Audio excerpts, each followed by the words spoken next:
slowdown ahead? 5 actions to weather an economic downturn. Auto supplier Holley Performance Products positioned itself to increase its staying power. Here are the takeaways from that turnaround. Depending on which economist, commentator or news channel you follow, the US economy is either facing a slowdown and headed into recession or is healthy and poised for continued growth. While experts point to data supporting both views, and sometimes flip their take on the issue, one thing is certain: today's geopolitical, social and economic environment is creating volatility in global markets and a challenging landscape for investors.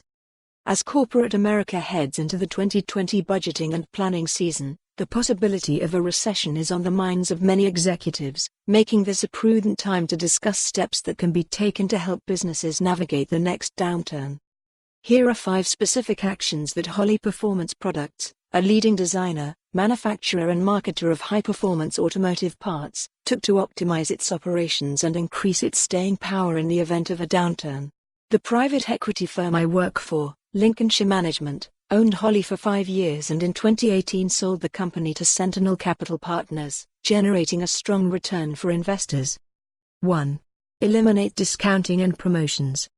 Following our investment in Holley, we worked with management to eliminate discounting practices that had been used in the past as a tool for incentivizing B2B customers to make purchases.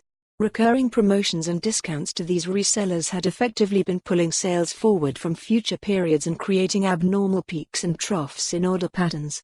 Over time, this practice can contribute to large levels of excess inventory in the channel, as resellers purchase products based on incentives received rather than underlying demand from end consumers. In the event of a downturn, these large inventory balances exacerbate the downward pressure on the company's order volumes, as resellers are able to work through large inventory levels rather than repurchasing product from the company.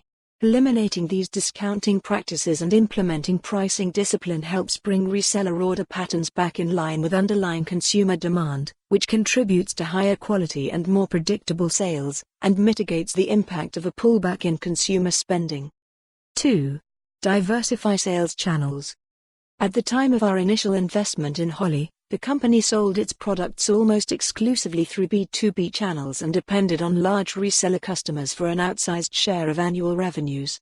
In order for more on this story, visit the news article link.